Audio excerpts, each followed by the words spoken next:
James, for that wonderful singing for the Lord. So, magandang gabi po muli mga kapatid. At as you can see sa ating monitor, ano po ang ating title? Keys to Victory. So I may invite everyone to open our Bible in the book of Judges, chapter 7. Pag naririnig yung 7, naalala ko mga bata. 6, 7. So, let us read all together, all the verses. Kasi, actually, gusto ko sanang i-play siya para mas maintindihan natin. Pero mas magandang binabasa natin eh. So, we'll be reading it responsibly. Are we there? Judges chapter 7. We'll be reading all the verses. I believe sa karamihan, alam na yung story nito, no? Pero po dun sa bago, magandang malaman po natin yung story na to na nangyari po during the time of Gideon. So let us read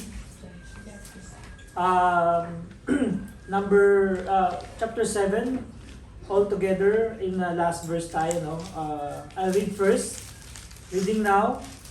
Then Jerubbaal, who is Gideon, and all the people that were with him rose up early and pitched beside the well of Harod, so that the host of Midianites were on the north side of them by the hill of Moreh and in the valley. And the Lord said unto Gideon, the people that are with thee are too many for me to give the Midianites into their hands. Lest they among themselves against me, saying, my mighty man hath saved me. Now therefore go to proclaim in the ears of the people, saying, whosoever is fearful and afraid, let him return and depart early from Mount Gilead. And there returned of the people 20 and 2,000, and there remained 10,000. And the Lord said unto Gideon, the people are yet too many, bring them down unto the water, and I will try them for thee there. And it shall be, that the moment I say unto thee, these shall go with thee, and the same shall go with thee. And whatsoever I say unto thee, these shall not go with thee, the same shall not go. So he brought down the people unto the water, and the Lord said unto Gideon, everyone that lappeth of the water with his tongue, as a dog lappeth, him shall thou set by himself.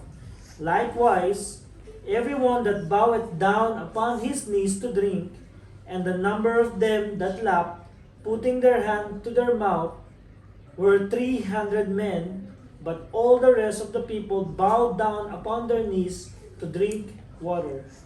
And the Lord said unto Gideon, then the 300 men that lapped will I save you, and deliver the Midianites into thine hand, and let all the other people go every man unto his place. So the people took victuals in their hand, and their trumpets, and he sent all the rest of Israel, every man unto his tent, and retained those 300 men, and most of Midian was beneath him in the valley.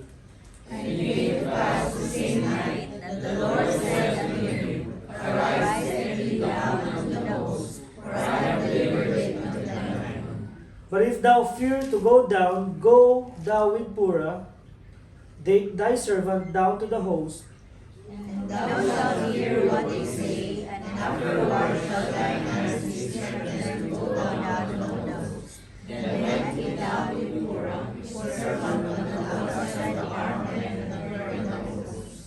And the Midianites and the Amalekites and all the children of the east lay along in the valley like grasshoppers for multitude, and their camels were without number as the sand by the seaside for multitude. And when Gideon was come, behold, there was a man that was leading his vessel, and said, behold, I drink, and lo, a cake of barley bread, coupled unto the host of Midian, and came unto the head, and smote it that it fell, and overturned it that the head 14. And his fellow answered and said, This is nothing else save the sword of Gideon, the son of Joash, a man of Israel, for into his hand hath God delivered Midian and all the host. And it was so when Gideon heard the telling of the dream, and the interpretation thereof, that he worshipped and returned to the host of Israel, and said, Arise, for the Lord hath delivered into your hand the host of Midian. And he divided the 300 men into 3 companies, and he put a trumpet in every man's hand, with empty pitchers and lamps within the pitchers. And he said to them, Blow me, and you likewise, and behold, when I come to the outside of the camp, it shall be that as I do, so shall ye do. When I blow with the trumpet, I and all that are with me, then blow ye the trumpets also on every side of all the camp, and say, The sword of the Lord and of Gideon. So Gideon and the 100 men that were with him came to the outside of the camp in the beginning of the middle watch.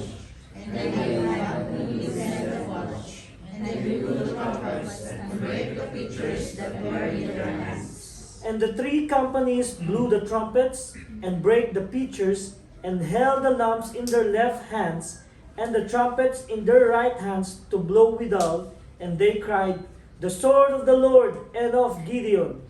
And as he stood there behind, his face was not upon, and all the host ran and cried together. And the 300 blew the trumpets, and the Lord set every man's sword against his fellow, even throughout all the host, and the host fled to Bethsita and Zerera, and to the border of Abel Meholah, and to Tabat. And the men of Israel gathered themselves together out of Naphtali, and out of Asher, and out of Manasseh, and pursued after the enemies. And Gideon sent messengers throughout all Mount Ephraim, saying, Come down against the Midianites, and take before them the waters unto Betra and Jordan. Then all the men in Ephraim gathered themselves together, and took the waters unto Beth-bara and Jordan. Altogether in verse 25, And they took 2 princes and Midianites, Oreb, Zeb, and they slew Oreb upon the rock Oreb, and Zeb they slew at the white press of Zeb, and pursued Midian, and brought the heads of Aaron, and seized Gideon to the other side of Jordan. Blessed be the reading of the word. Let us pray. Our Heavenly Father, Lord, maraming salamat po muli, Panginoon, sa gabing ito.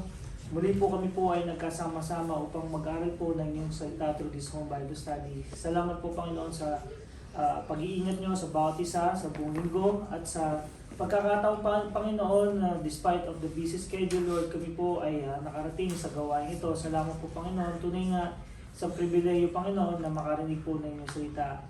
At gabayan niyo po kami, Panginoon, ang lingkod as I share your word.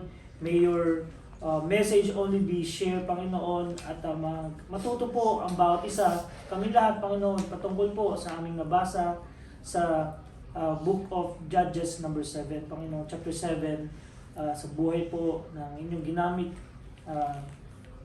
na man of God sa katauhan po ni Gideon, O Lord. At alam po namin, Panginoon, ay ituturo ninyo sa amin ang susi, O Lord, sa matagumpay na pamumuhay, Panginoon. At ang dasal po namin, Panginoon, ay liwanagin niyo, Panginoon, ang aming nabasa.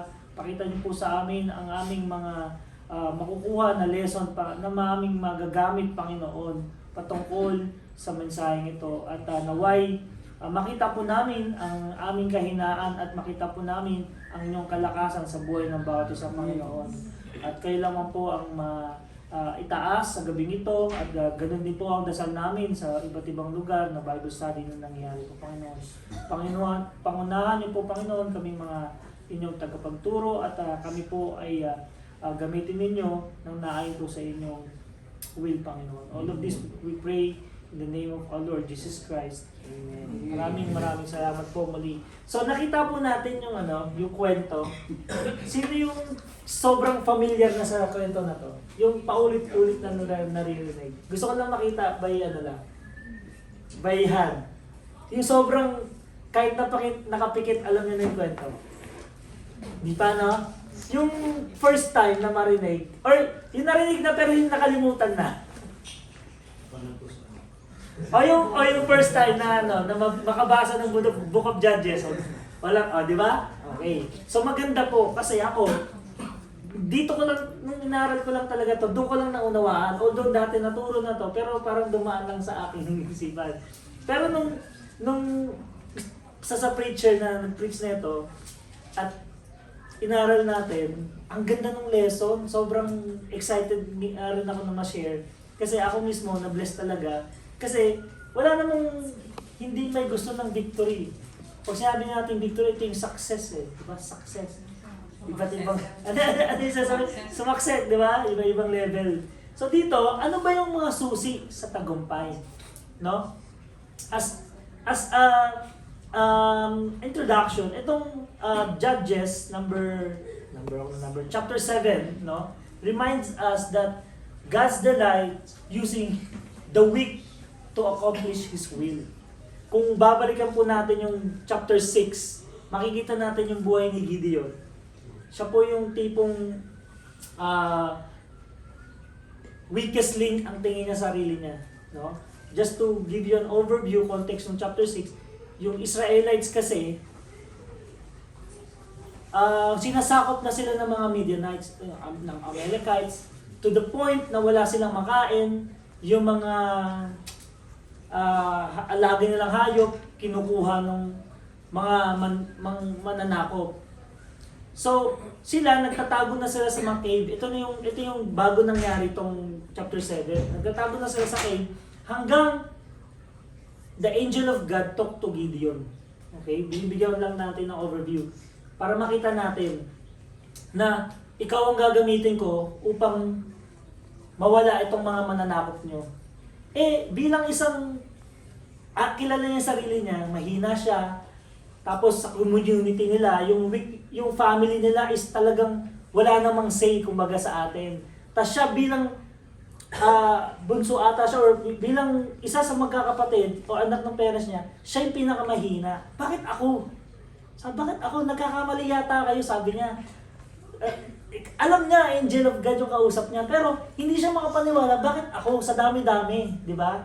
Tapos, hanggang dumating sa point na kung talagang ako, kailangan ko ng sign. Kaya itong chapter 6 na to, na-misinterpret to ng ibang Kristiyano na kailangan mo na manghingi ng sign bago ka sumunod sa Panginoon. Kasi dito, nanghingi siya ng sign kung talagang totoo ba yan.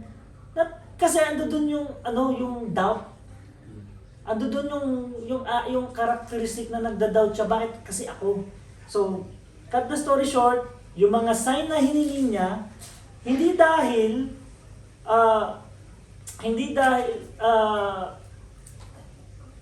siya ay yung ginawa, pinagbigyan siya ng Panginoon na gawin yung sign na hinihiling niya, showing that how patient is God with him. Imagine God is already giving him the instruction, but he's still doubting. At yung pagsunod ng Panginoon dun sa request niya na magkaroon ng sign na nangyari is hindi dahil sa Diyos ako, pero gusto kong ipakita sa iyo kung gaano ka-patient ang Panginoon. At kung gaano ka patient sa iyo, parang ganun yung nangyari dito. So, dito po, kaya pag may nagturo na kailangan mo na ng sign, hindi po yun yung ibig sabihin nun. Misunderstanding po yun. So, dito, nangingi siyang sign kasi nga, mahina yung tingin sa sarili niya at pinapakita doon yung patient ng Panginoon kahit na tayo tumatanggi sa mga instructions sa atin, sa mga pinapagawa sa atin. Ang Panginoon is so patient to prove that ikaw ang gagamitin ko kahit mahina ang tingin mo sa sarili mo. Nasusundan po natin. So, cut the story short, itong binasa natin is about the battle, no? Makikita natin dito, meron po tayong 3 points na pag-uusapan. Okay? Ang first point dito is listen to obey to the given order. No? Doon po sa first part na nabasa natin sa verse 7, sabi, I'll just read it again. Sabi dito, then Jerubbaal, si Jerubbaal is Gideon, okay? Another name. Who is Gideon? And all the people that were with him rose up early and pitched beside the well of Haron, so that the host of Midianites were on the north side of them by the hill of Moreh in the valley. Dito, makikita natin dito sa verse 2, ang sabi, and the Lord said unto Gideon. Maliwanag po dito, sa buhay po natin bilang isang Kristiyano, napaka-importante po na kung ano ang sasabihin po ng Panginoon sa ating buhay, ay dapat nating pakinggan. Nasusundan po, ang sabi dito, and the Lord said unto Gideon. Dito makikita na natin that God is talking to Gideon, no? Kaya sa usapang victory, sa usapang success in life, no? O sa katagumpayan, or kahit na ano pang larangan yan, even sa school, teens, no? No? Kung makikita po natin yung first point natin, no? Teens and kids. Listen to obey. So diyan pa lang, dapat nakikinig na tayo. No, walang ibang may ginagawa, walang ibang naglalaro. Kaya dito makikita natin, sa usapang successful, napaka-importante na tayo ay nakikinig para maging successful sa buhay. Kahit sa larangan naman sa school, kung hindi ka nakinig sa teacher mo, mapapasa mo ba yung exam? Di ba? Kung hindi tayo nakinig sa parents natin dati, nandito ba tayo ngayon sa, di ba? Alam natin yan, yung mga hindi nakinig, nagkaroon ng consequences ang buhay. No? But it doesn't stop there. Kahit na nangyari yun, God will still lift you up, but hindi na natin naantayin yung kapahamakan. No? Dito makikita natin na napaka-importante kung gaano ka-importante yung pakikinig. At yung pakikinig, hindi lang para makinig. Listen to obey. Yung pakikinig para gampanan. Yung pakikinig para sumunod. No? Sa ating pakikinig, kailangan nating siguraduhin na tayo ay susunod doon sa given order ng Panginoon, no? Or the Word of God. Kaya kung marirealize lang natin na dito, the Lord Himself nga talk to Gideon. At kung tayo po talaga ay naniniwala na ang Biblia na binabasa po natin or binabasa natin, ginagamit natin ay salita ng Panginoon, then there's no reason not to obey, not to listen. Kasi it is the Word of God, no? Kaya dito makikita natin na sabi sa next verse, no? Sabi dito, and the Lord said unto Gideon, the people that are with thee are too many for me to give the Midianites into their hands, lest Israel vaunt themselves against me, saying, mine own hand hath saved me. Pag tinanong pa natin sa 3, now therefore, go to proclaim in the ears of people, saying, sundan niyo po ako as I read, verse 3, whosoever is fearful and afraid, let him return and depart early from Mount Gilead. And there return of people, how many? 22,000, and there remain 10,000. So, ilan yan? Magmat tayo. Ilan yung unang tao na pinadala? Oh, sige, tanungin natin ng teens. Kids. Doon sa binasa natin, ilan yung unang bilang ng taong pinadala kung nagli-listen tayo? How much? Baka mas mauna pa si Sia at si Ziggy mag-add. Ilan? If we are truly listening. Now therefore, I'll read it again, kids, for the kids. Now therefore proclaim the ears of saying, whosoever is fearful, follow me in verse 3. And then returned of the people 22,000, and there remained 10,000. Ilan yun? Ilan yung total? 22 plus 10,000. 32. So 32,000. Imagine, sila, si Gideon, binigyan ng task ng Panginoon. Kalabanin itong Midianites. Okay, tinanggap niya mahina siya, pero dahil nga sa sign, nagkaroon siya ng confidence. Alam niyo ba kung gaano kadami yung Midianites na nabasa natin kanina? Yung sabi, para silang swarm. Hinalintulad sila na para sa dami nila, parang swarm.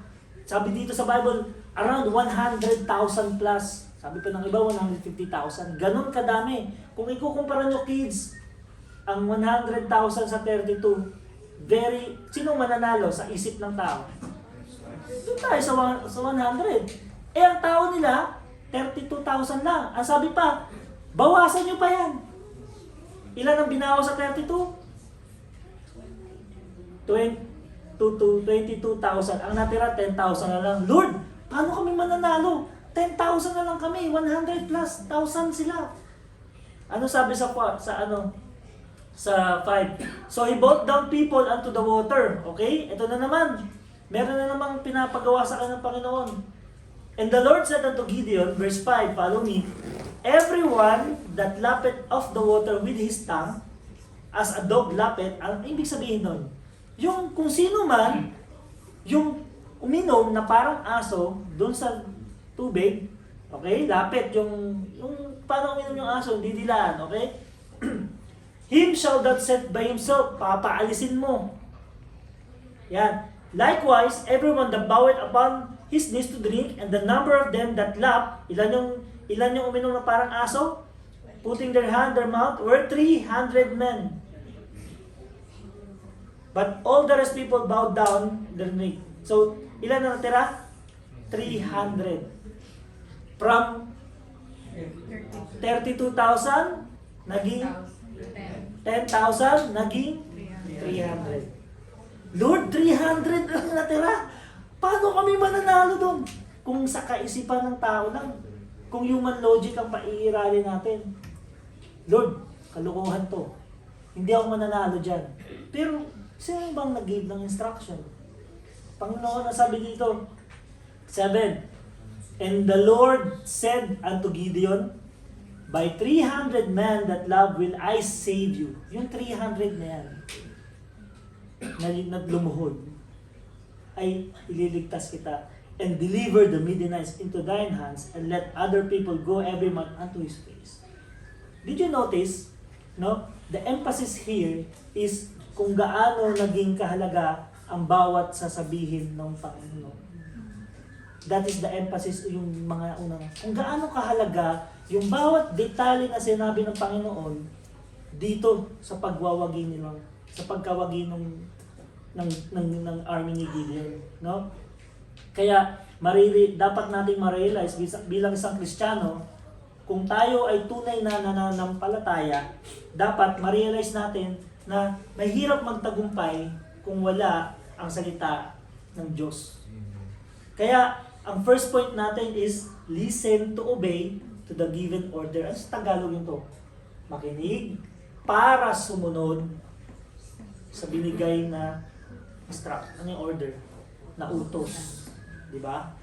Anong sabi sa 7? And the Lord said unto Gideon, by the 300 men that love, I'll save you. And deliver the Midianites into thy hands, and let the other people go every man unto his place. Kaya, sa punto pa lang po na itong binasa natin, no? Napaka-importante na ma-remind tayo na pag nakikinig tayo, again, I'll repeat, dapat nakikinig tayo ng mayroong pagsunod. Yun yung objection ng ating pakikinig. Kasi, imagine mo, nangihingi ka ng advice sa pinagkakatiwalaan mong kaibigan, best friend. Tapos, makita-kita mo yung nanghingi sa ng advice, hindi naman sinunod yung advice. Alam mo kung gano'n, di ba? Dito makikita natin, yan po yung kulang sa napakadaming Kristiyano, no? Isa na po ako dyan, no? Hindi matagumpay ang buhay ka. Bakit? Kasi, pag nakikinig, hindi nakikinig para sundin, no? I'm guilty here. Kaya nga po, ano to, rebuking tong message na to, no? Kaya yung hindi pakikinig, hindi yung pakikinig ng hindi sumusunod, hindi po yung beneficial sa ating spiritual life. Ang sabi nga po sa lesson na to. In fact, ang purpose po, kaya po tayo na nakikinig is para i-apply po natin sa buhay natin. Di ba yun naman yung dasal natin, Lord? Yung mga narinig po namin, help us apply it to our Christian life. Di ba yun yung laging binabanggit natin? Otherwise, useless yung preaching eh, kung tumatagos lang sa tenga natin. Kaya, to the given order, kaya we have to be reminded sa mga nabasa natin na ang susi po para magtagumpay, kagaya na po ng nasulat, nabanggit kay Gideon, is listen to obey. Kung ano po yung sinasabi ng Panginoon, pinapakinggan po natin at susunod po tayo. Kaya sa usaping mensahe po, or usaping salita ng Diyos, preaching, Bible study, or napipreach yung teacher mo sa Sunday school, hindi ka doon uupo lang dahil para makinig. Uupo ka doon, uupo tayo doon para makinig at para sumunod. Yun po ang pinakamagandang emphasis po sa lesson na to. Kasi, lalo na po sa generation natin ngayon, no? Ang mga bata, hindi ganun kamasunurin kumpara sa generation natin dati, no? Ano to? By observation to. Totoo to. Dati tititigil lang ako ng tatay ko, ihina ako, takot na takot. So, gaganon lang ako ng tatay ko. Ihina ako sa takot. Ngayon siya, pag ihina ko, nakakatawa, di ba? Pero hindi yung maganda. Hindi maganda. Hindi talaga. Pero anong dapat, di ba? Kaya nga, dito makikita natin, again, I'll repeat, from 32,000 again sa 100,000 plus na kalaban ng Midianites, kung logic po ng tao ang gagamitin, take note to sa bawat pakikinig po natin, kung logic natin ang iisipin natin, hindi yan, ang alam ko ganito hindi po yan mag-workout. Hindi talaga susunod. Kasi sa bawat sasabihin ng salita ng pastor through the word of God, pag yan nag-conflict sa interest mo, pag logic ng tao ang ginamit natin, kaya that brings us to the next point po later. Kaya nga po makikita natin dito, yung sabi ng Panginoon, teka lang, 32,000 yan, bawasan niyo yan na hanggang naging 300. Bakit? Kasi ang sabi doon sa mga next verses natin, para pag kayo ang nanalo, hindi niyo sasabihin, dahil malakas kasi ako dahil kasi magaling ako Ito po yung gusto kong ipakita ng Panginoon, na dahil tayo nananalo sa buhay, kaya tayo nagkakaroon ng success sa buhay, it's all because by the grace of God. Dahil nakinig tayo at sumunod. Kaya nga itong mga teens natin, if you want to be successful in life, this is the message to all of you. If you really want to be successful in life, you have to listen to obey. No? Kaya nga ito makikita natin, ano ang dapat na mindset natin kapag sinabi na nagsasalita ang pastor or any preachers, we have to listen to obey. No? Kasi we all know that the Word of God is, ang sabi nga, yung tatlong C, clear, correct, at saka certain. No? Pag sinabi natin clear, maliwanag, hindi malabo ang salita ng Panginoon. Pag sinabi ng certain, tiyak. Pag sinabi natin correct, katotohanan ang salita ng Panginoon. Kaya kung yun lahat ay naunawaan natin, there's no reason para hindi tayo sumunod. No? Unless meron nga tayong sariling pangunawa. Kaya nga po sabi sa Psalms, to back up po. Basahin po natin yung Psalms chapter 1 verses 1 to 3. Ito po yung context nito is about the blessed man, no? Kung titingnan natin, yung blessed man is a successful man, no?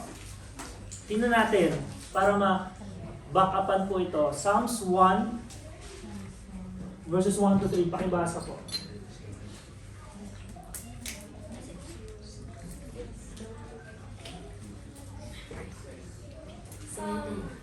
Yes. Blessed is the man that walketh not in the counsel of the ungodly, nor standeth in the way of sinners, nor sitteth in the seat of the scornful. So, stop muna tayo dyan, Sister Eunice. So, dito makikita natin, dito pa lang, sobrang liwanag na, sabi dito, blessed is the man that walketh not in the counsel of ungodly. Teens, listen, and kids, even the adults. Kung gusto natin maging successful ang buhay natin, kung gusto natin maging masaya yung buhay natin, anong sabi? Do not walk with the counsel of ungodly. So, ibig sabihin, kung hindi tayo lalakad sa mga kaibigan, sa mga chats, kaya tawag niyo sa mga chats na ungodly, dapat ang sinasamahan natin is yung mga godly. Ibig sabihin, yung hindi kayo dadalhin sa kamundahan. Marami yan, lalo na sa eskwela. Lalo na ngayon, may XYZ na, di ba? And so on. Hindi kayo laging mababantayan ng parents. At sabi dito, at isa pang pagkakakilan sa isang godly ay yung kaibigan na nagbibigay ng magandang advice. No? Uy, pasok tayo sa school. Yun yung mga kaibigan. Eh pag sinabihan ka ng kaibigan mo, uy, absent muna tayo. Total, wala namang bearing yung subject natin mamaya. What will you do, Kuya James? Wala namang bearing eh. Eh, dun sa pupuntahan mo ng friends mo, matutuwa ka, masaya. What will you do? Eh, pero school time. Diba? Then you should select your friends, no? And so on. Kaya ito isang simpleng maliwanag. Blessed is the man that walketh not in the counsel of ungodly. Ang sabi pa, nor standeth in the way of the sinners, nor seated in the seat of scornful. Kaya ito'y napakaliwanag na sinasabi na ang tao or ang Kristiyano na successful ay yung mga hindi sumasama sa mga ungodly. Maraming kabataan nga ngayon, no? Mga bigo sa buhay kasi yung mga antag doon, nagre-rebelde, no? Imbes na pahalagaan yung salita ng Panginoon or yung preaching, instead they giving value of the word ng kanilang mga close friends. Worse, mas nakikinig pa sila dun sa mga influencers sa social media na fina-follow nila. Kasi they thought they are famous, I follow them, even the words that they say, until ma-corrupt na yung mind ng kabataan, no? And that is the danger. Kaya you have to be aware of this. Kaya nga, if you see something wrong with those influencers, unfollow them, stop following them anymore, no? Ang sabi pa dito, saan ba dapat tayo nagagalak? Saan ba tayo dapat nade-delight? Sa verse 2, ang sabi, but his delight is in the law of the Lord, and his law doth he meditate day and night. Alam niyo po, nakaka-bless. Nagulat lang ako ito kasi hindi ko kasi pinupush eh. Anika and Eunice started the devotion. I don't know if you know, no? And hindi dahil sa anak ko siya. Nagulat lang rin ako na they started calling each other not to play Roblox, but to start devotion. And di ba? You have to continue those kind of, chatting instead of anything else. Kasi wala naman nag-push sa mga bata. It's all by the work of God. Again, hindi ko pwedeng ikunin yung glory. Kasi wala nga akong ginawa doon eh. Diba? Yun yung mga times na nakikita mo kumikilos talaga yung Panginoon, no? Kaya nga po,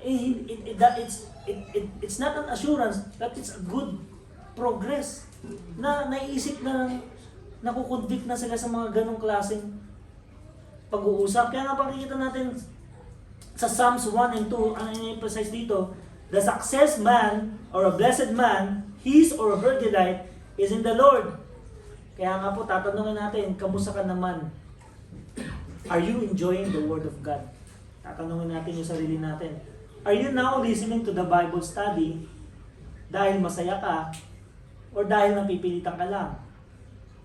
Tatanungin din natin sarili natin, anong effect if our delight is in the Word? Ano bang epekto kung ang delight natin is in the Word? Ang sabi sa verse 3, sabi dyan, masahin po natin, and he shall be like a tree planted by the rivers of water that bringeth forth his fruit in his season. His leaf also shall not wither, and whatsoever he doeth shall prosper. Ano ibig sabihin ng last sentence? Whatsoever he doeth shall prosper. Ang lahat ng iyong gagawin ay magbubunga, magiging successful. Ito pong kids, I want you to memorize this verse.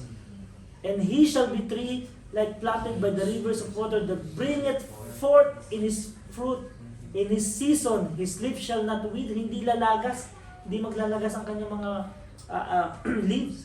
And whatsoever he do shall prosper. Kaya nga po, if you want to prosper, you have to listen to obey the Word of God. So ang first point, listen to obey to the given order. Kaya kapag tunay po tayong Kristiyano, hindi po boring ang salita ng Panginoon. Hindi boring. Maaaring hindi natin maintindihan, katulad ng mga Gideons. Hindi rin nila naintindihan eh. Lord, paano yung 30,000 plus 100? Di ba, very, hindi talaga natin maintindihan. Pero, Katulad din natin minsan, pag binabasa natin, Lord, hindi ka pa maintindihan to eh. Di ba? Pero we have to listen, we have to obey. Ang sabi yan, mahirap talaga. Kaya nga sabi dito, mahirap talaga maintindihan. Bakit? Kasi dahil merong nagbablock sa isip natin eh, na nag-stop. Bakit? Kasi may gagawin ka mamaya. Hindi tayo ready. Nung nakikinig tayo, hindi tayo spiritually ready. We are just there physically, but hindi tayo spiritually ready. Pwedeng mangyari yun eh. Diba? Kaya ito po yung mga reminder sa akin. Kaya nga po, madaming, or minsan, spiritually ready ka, pero bakit hindi mo matanggap? No? Minsan, dahil nga strong yung woman, yung wife, minsan, hindi niya matanggap na kailangan magpasakop sa men. Di ba may mga ganong, or minsan naman, na wala na ako, bakit kailangan ko pa magbigay? Minsan may mga ganon tayong, alam naman natin, sinabi na ng Panginoon, pero bakit parang hirap sundin? No? Kaya ang sabi dito, di mo yan maintindihan, but you have to give it to the Lord. Listen to obey. At maganda ang resulta eh. Yun naman ang promise ng Panginoon eh. Kaya nga kung magbabalik tayo sa past natin, marirealize mo eh, kung sumunod lang talaga ako. Sana hindi ako ganito. Di ba totoo naman? It is a real life experience. Di ba? For example, nag-drive ka, kung sumunod lang talaga ako dun sa speed limit, wala sana akong fine sa 5,000 last year eh. Example lang yun. Masisisi ko ba kung sino? Hindi, sisisihin ko sarili ko. Di ba? So, and so on and so forth. Kaya nga po makikita dito na pag madami po tayong mga bagay na hindi maunawaan, ang susi po para sa matagumpay na resulta ay ang pakinig at pagsunod po ng salita ng Panginoon. Kaya nga po, it is really wonderful to apply every order that we hear from the Word of God is we have to listen to obey. So that is our first point. So ang emphasis po niyan, yung genuine listening to the Word of God. Pag sinabi ng genuine, talagang seryoso tayo. Hindi yun para makinig lang. So ang next point is learn and observe God's operation. Dito po makikita natin, ang emphasis natin is be a learner and be observant. Sa kwento po ni Gideon, we are actually learning and observing how God operates, how is the procedure of God. To understand this better, kaya nga po, binasa natin yung buong verse para maintindihan natin paano ba nag-operate doon ng Panginoon during doon sa kwento na yan. And we have to be reminded that God doesn't operate in the same system how we operate being human. Kailangan natin munang masettle yun. Kids, teens, you have to understand na hindi katulad ng pag-iisip natin yung pag-iisip ng Panginoon at hindi katulad ng gawa natin yung gawa ng Panginoon. Sabi sa Isaiah, basahin mo natin yan. Isaiah 55, doon muna tayo sa verse 6 before we go to that. Isaiah 55, verse what? Tingnan natin yung background na itong gusto natin basahin na for my thoughts are not your thoughts, neither are your ways my ways. Ito yung sa 8. Pero tingnan natin yung prior to that. Verse 6 to 7. Pakibasa ko amin. Isaiah chapter 55, verse 6. Seek ye the Lord while he may be found, call ye upon him while he is near. Verse 7. Let the wicked forsake his way, and the unrighteous man his thoughts, and let him return unto the Lord, and he will have mercy upon him, and to our God, for he will abundantly pardon. Amen. Dito po ang background nito. Ito kasi mga Israelites, ang lagi po nilang problema is yung pagiging hard-headed. Okay? Ang lagi po nilang problema is yung gusto nilang ipilit lagi yung gusto nila. Ito po yung ugali ng mga Israelites dito. Hindi sila nakikinig kung ano yung sinasabi ng Panginoon. And we all know about that. At remember, hindi po magiging matagumpay sa buhay. Alam po natin to kung matigas ang ulo mo. Hindi ka magiging matagumpay sa buhay kung matigas ang ulo mo. Hindi ka magiging matagumpay sa buhay kung hindi ka marunong makinig. Hindi ka magiging matagumpay sa buhay kung hindi ka obedient. Alam natin yan. Kaya nga po, sa usaping spiritual, hindi natin pwedeng ipilit yung gusto natin sa Panginoon. Hindi natin pwedeng ipilit yung, sa palagay ko, ganito. Sa experience ko, ganito yan eh. No? Sa pagdating sa spiritual, sa pagkakaalam ko, kaya nga po, when we talk about the Word of God according to the Bible, kaya nga po yung, kailangan maging maingat pala tayo mga preachers when we answer sa mga tanong. Hindi pwedeng sa pagkakaalam ko, sa experience ko, pagkatanong is patungkol sa salita ng Bible. Pero kung sa testimony, pwede yun. So doon po nagkakaroon ng difference, no? Kaya makikita natin, reminder ito na huwag tayo gagawa ng desisyon. Tapos, Lord, kayo na pong bahala, i-bless niyo po yung nagawa ko eh. Nagawa mo muna bago ka nangingi ng blessing. Hindi po ganun mag-operate ang Panginoon. Kasi, remember, God is not obligated to bless your doing if you do it on your own will. I'll repeat, God is not obligated to bless your doings, whatever it is, if it's not under His will. Kaya nga po sinasabi dito, listen, kids, be not, anong verse yan? Be not be equally yoked with unbeliever. Ano ibig sabihin yan? Kung tayong magmamahal, ang sabi, mas prepared doon ka na sa Christian. No?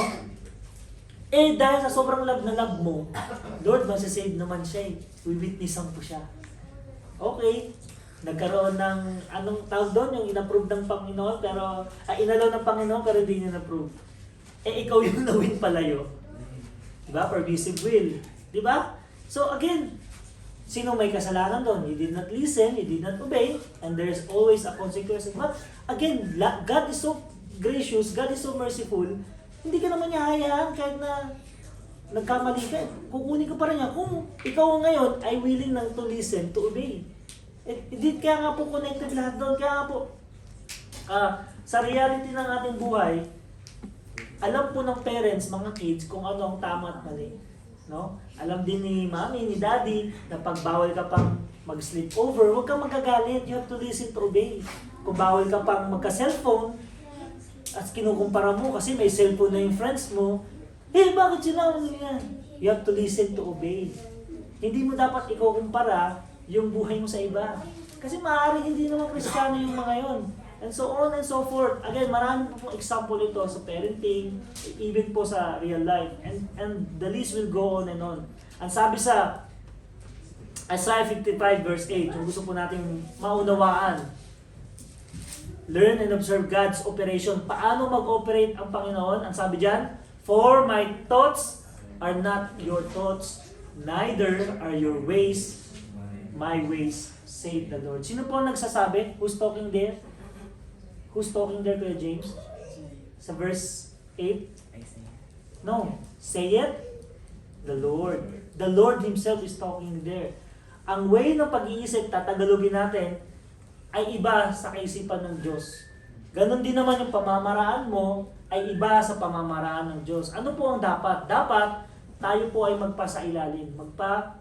Isailalim po tayo sa kung paano po ang pamamaraan ng Panginoon. How God operates. Kaya nga po, siya po yung tinatawag na greatest architect, greatest master planner. Kaya hindi natin pwedeng ipilit yung plano natin dun sa gumawa ng plano. Nagets po natin? Hindi natin pwedeng ipilit yung gusto natin dun sa Creator. Yung gawa natin dun sa Creator. Kaya nga po sa usapang isip ng tao,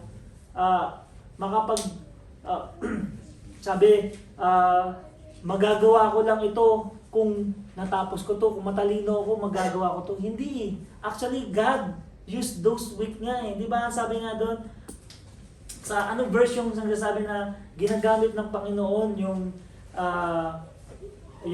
tingin nila mababa sa sarili nila para to confound the wise. Diba? God uses those weak people to confound the wise. Yung nga sabi sa, diba, sa mga lessons na nakaraan. So, ganito po na dapat muna na maunawaan, like Gideon, no? he learned and he observed how God operates. Sa nabasa natin. Kaya sa buhay natin, huwag natin talagang ipilit yung sarili natin. Just like what Solomon, yung sinabi po ni Solomon. Diba?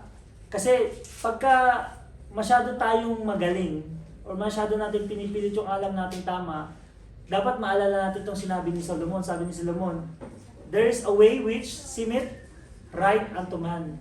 Totoo naman, sa tingin natin tama eh. Pero, but the end there is the way of death.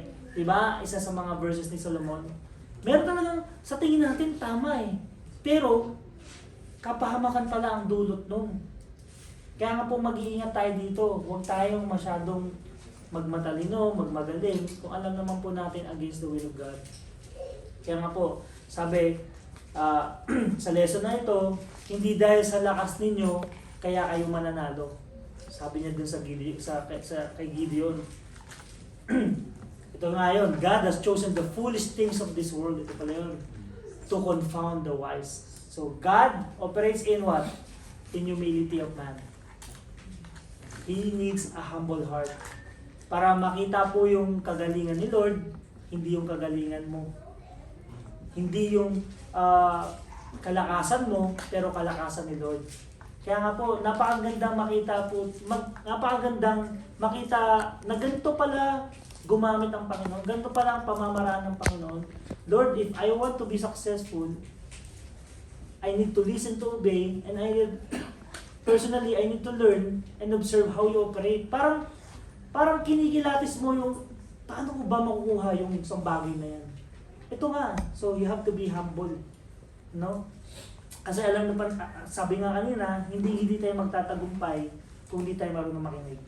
And be sure, yung pakinggan natin is mga godly things. So, kung yung kausap natin is chismosa, naninira ng karakter ng iba, iwasan na natin sa susunod, no? And so on. So again, dito makikita natin na si Gideon, he learned, after listening to obey, he learned and observed God's operation. Diba? Dinitalyan niya yung step by step. And our last point is, we have to lean to overcome the great opposition. Lean to overcome the great opposition. The emphasis is we have to put our confidence in God. So dito, yung kalaban nila, as I repeat, para mas maunawaan natin yung lalim, pwede mong i-compare ito sa malaking laban mo sa buhay ngayon. Kung ano man yung pinagdaraanan mo ngayon. May it be financially, may it be relationship, may it be career, whatever it is, kung ano yung current law. Kung nasa tingin mo, napakalaki na hindi ko kayang labanan. Dito po, ang laki, 300 against 100,000 plus. Mayroon pa bang, kung ikaw mismo lalaban sa ganun, kakayanin mo ba? Pero, na-overcome nila eh. Kaya nga, ang sarap pakinggan, na wala pala tayong pwedeng hindi ma-overcome kahit na gano'n pa kalaki ang problema ko kung ako ay makikinig at susunod sa Panginoon. Ito yung sinasabi dito. Kaya nga po, they lean on God, meaning sinandigan, no? Kumbaga, pinanghawakan ni Gideon yung mga sinabi niya. Ito po yung isang reminder na hindi po magtatagumpay kapag ang panghahawakan natin is kayamanan. Mayaman ako eh. Kahit na anong mangyari sa akin, meron akong medical. Hindi ako mamamatay, sabi pa ng isa sa social influencer na hindi siya nagutot na daanan niyo ba yun? Meron isang social influencer, hindi daw siya mamamatay. Isipin mo, sasabihin ng isang tao yun. Tapos talagang may product siya na ginawa ko to para sa sarili ko, para hindi ako mamatay. Ngayon, dahil mahal ko kayo, isi-share ko sa inyo. Binibenta niya na yung marketing nangyari. So again, kung pangahawakan po natin is yung kayamanan natin, yung katalinuhan, matalino ka, or yung kagalingan mo, hindi po tayo magtatagumpay sa mata ng Panginoon. Maaaring magtagumpay ka sa mata ng tao, pero there is always a hole in your heart na hindi ka magiging satisfied, no? kahit na sino sa atin na hindi pwedeng kahit na sino sa atin na magpapakatotoo, lalo na po yung mga oldies natin, na pag hindi tayo marunong makinig, alam nung po natin, ang resulta niyan ay kapariwaan. Kaya nga po, lesson ito sa mga young generations natin. Kung gaano ka-importante, how to not lean on your own strength, on your own smartness. Remember, all that you have comes from God. Kaya nga po sa tuwing meron kayong mapapanalo, kung ano man yan, may it be merit sa school, recognition, may it be award in any competitions, do not think na, ay, ang galing ko. Think it's all because of the grace of God. It's all because God had given you that talent, that provisions, kaya ka nandiyan. Kasi the moment na inisip mo na magaling ka, tapos natalo ka, magkakaroon ka ng self-pity. Magkakaroon ka ng depression. And that will start there na, hindi na ako magaling, hindi na sila masaya sa akin, hindi na nila like yung like, hindi na nila like yung post ko, wala na nagko-comment sa post ko. Nako, pag naging dahilan ng satisfaction ninyo, teens or even adults, yung likes and comment, tapos tumigil yan, magiging, dyan nag-start yung depression. Oh, even, sinabi na ng ama, ng parents mo, o wag ka munang magbo-boyfriend, wag ka munang mag-girlfriend, na in love ka. O sige, hindi na naman, tinago. And, something happened. Hindi kayo nakinig. Paano yun? Nagkaroon kayo ng hindi, di ba? Ng hindi tamang relasyon, tapos hindi ka nakatapos ng pag-aaral. Imagine yung mga consequences na pwedeng mangyari. Sasabihin na lang kung nakinig lang sana ako. Kaya ito tinuturo sa atin. Kaya meron na tayong instruction, manual. Life manual nga ito eh. Kaya nga po tinuturo sa atin, we have to listen, to obey. Hindi dahil sa kapahamakan mo, para sa ibubuti mo. Just like what happened to Gideon. Hindi dahil sa kapahamakan nila, but for their victory. After that, what is it? Thank you Lord. Mapapa-thank you Lord na lang talaga tayo. Kaya, sabi nga dito, sa 7:15 to 21, be with me, I'll read again. And it was so when Gideon heard telling of the dream and the interpretation thereof that he worshipped and returned into the host of Israel and said, Arise, for the Lord hath delivered into your hand the most of Midian. And he divided the 300 men into 3 companies, and he put a trumpet in every man's hand, and every pitchers and lamps within pitchers. And he said unto them, Look on me, and do likewise, and behold, when I come to the outside of the camp, and it shall be that, as I do, so shall ye do.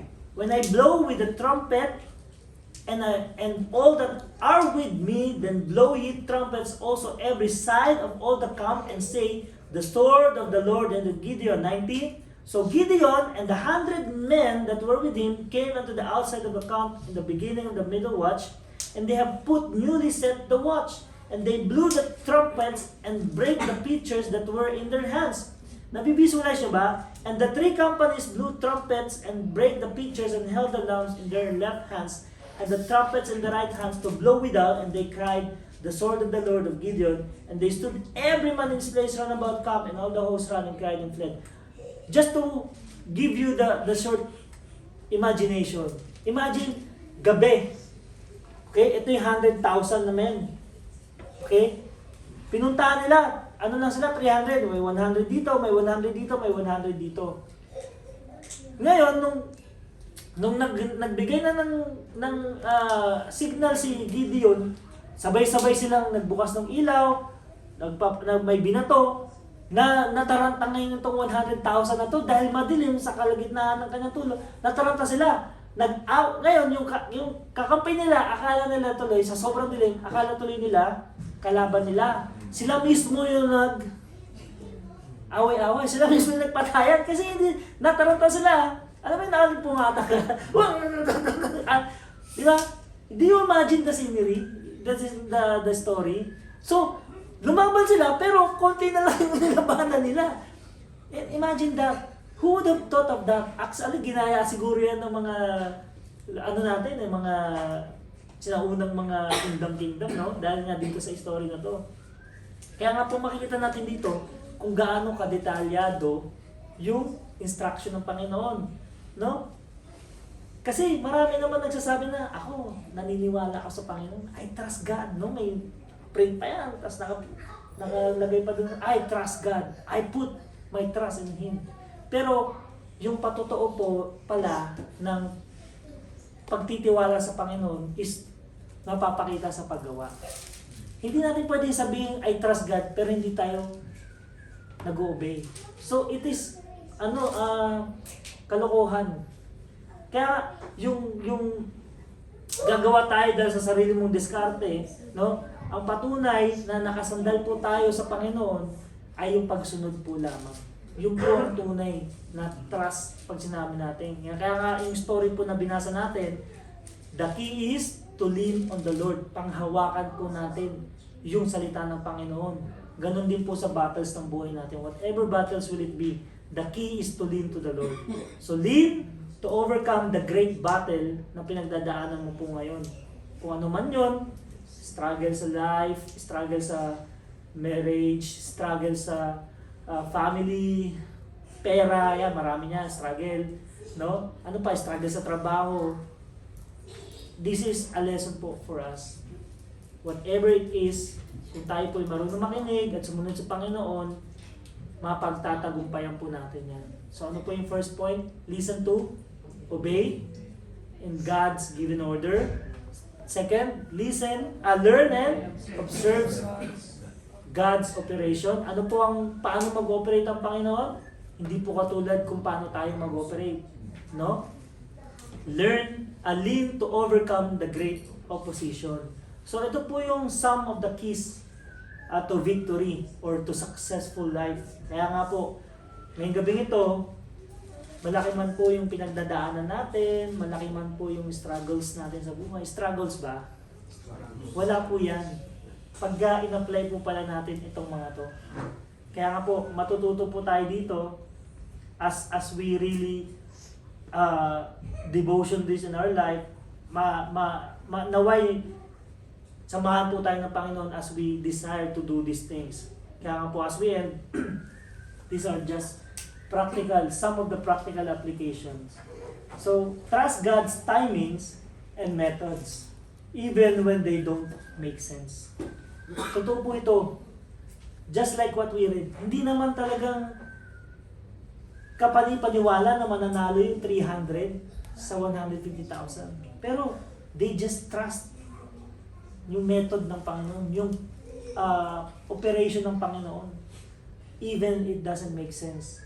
Be willing and available. Gideon was very willing and he was available. And God values faithfulness over numbers or ability. Wala po yan sa inyong kakayanan, wala po yan sa ating kalakasan. Para mag-glorify po ang Panginoon, kailangan lang po tayo maging willing at kailangan lang po tayo maging available. Availability lang. At Panginoon po talaga ang kikilos. Kaya nga po makikita natin, dati nagsasabing hindi ko kaya yan, pero ngayon nakikita natin, kaya pala. Hindi mo makikitaan siya ng, di ba, kita-kita mo tayong pagkilos ng Panginoon eh. Kasi, hindi ko nga naisip na magagawa mo yan, di ba? Sabi pa, give God the glory in victories. No? Take note of this.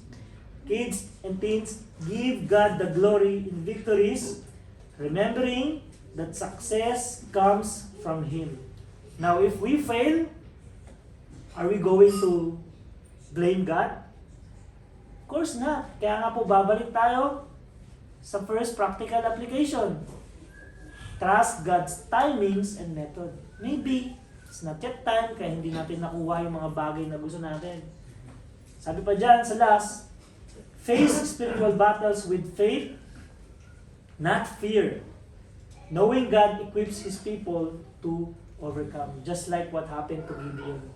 They face the battle just by faith alone, knowing they are equipped by God and they overcome po yung kanilang pinagdaanan. So ganyan din po ang pangako sa atin ng Panginoon. Kaya nga po itong Judges 7, chapter 7 is a very powerful reminder na nade-delight po ang Panginoon in using the weak to confound the strong. So magandang gabi po mga kapatid, at kung meron po tayong mga katanungan or clarification, pwede po tayong magtanong. Sakto lang tayo, 1 hour, amen. So meron po ba tayong clarification or katanungan? Kids, may tanong tayo. Kids, did we listen? Are we willing to obey? That's the point. To listen, to obey. I think let us close in prayer. I would request Brother Yan Yan to close us in prayer.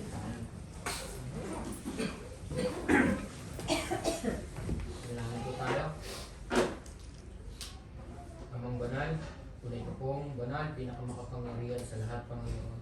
Pinupuri po namin, lagi sinasampalatayan ng napakadakilang pangalan. Yes. Panginoon, maraming salamat po sa magandang gabi na ito, Panginoon, na nagkaloob mo sa bawat isa sa amin. Pinahintulutan mo po kami muli na makadako sa lugar na ito upang magkatipon at makapakinig ng iyong banal na salita, Panginoon. Maraming salamat din po, Panginoon, sapagkat sa kabila ng mga busy times namin ay binigyan mo pa rin kami ng lakas, Panginoon, upang magkaroon at maglaan ng panahon para sa iyong salita, Panginoon.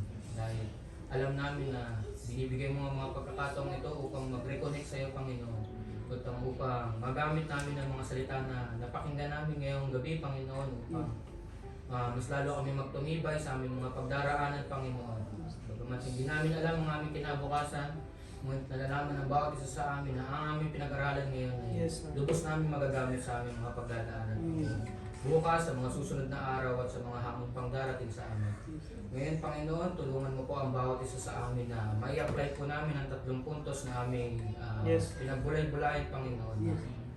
Lagi kami makinig at upang matuto kami kung paano kami susunod, Panginoon, sa mga instruction na binibigay mo sa amin, Panginoon. Bagamat mahirap ang sumunod, Panginoon, ngunit kung kasama ka namin, ay namin ito mapagtatagumpayan palagi, Panginoon. At nalalaman din po ng bawat isa sa amin, Panginoon, na kaisipan ng bawat isa sa amin na hindi namin kayang arukin ng naaabot ng iyong karunungan, Panginoon. Kaya po, lagi kami magre-rely sa iyo, Panginoon, upang ano man ang aming iniisip, ano man ang aming plano, ay maipagkatiwala namin sa iyo dahil mas maganda ang plano mo kaysa sa mga plano ng bawat isa sa amin, O Lord. Dinadalangin din po namin, Panginoon, na lahat ng ito, Panginoon, ay maging tibay sa amin sa araw-araw at aming may apply, Panginoon, tumimo sa aming puso't isipan. At pinagpapasalamat ko, Panginoon, ang preacher na ginamit mo, Panginoon, sa gabing ito na nagbigay ng magandang mensahe para sa bawat isa sa amin, Panginoon. Bagamat pagod sa trabaho, na traffic, Panginoon, ngunit patuloy pa rin na i-deliver ng maayos sa pamamagitan mo, Panginoon, ng yung magandang salita. At i-bless mo po siya, Panginoon, at ang kanyang buong sambahayan na patuloy pang magpagamit sa iyo, Panginoon, sa anumang ministeryong ibibigay mo sa kanya. Ganon din po, Panginoon, na pinapanalangin ko rin po, pinapanalangin namin ang tahanang ito, Panginoon, na patuloy na nagpapagamit sa iyong gawain, Panginoon. Sa bagamat busy rin sila sa kanilang mga pamumuhay, Panginoon, ngunit nagkaroon sila ng pagkakataon upang mag-asikaso para sa mga darating na kapatid, Panginoon. And then, Panginoon, at ang pansamantala namin pagkakahiwa-hiwalay, Panginoon, ay dinadalangin din po namin sa iyo upang maging ligtas kami sa aming mga pag-uwi, Panginoon, at pagdating ng darating na Sunday ay magkatipon muli upang magbulay muli ng iyong banal na salita, Panginoon. At tinadalangin din po namin ng mga pagkain na binigay mo ngayong gabi, Panginoon, na aming pagsasaluhan.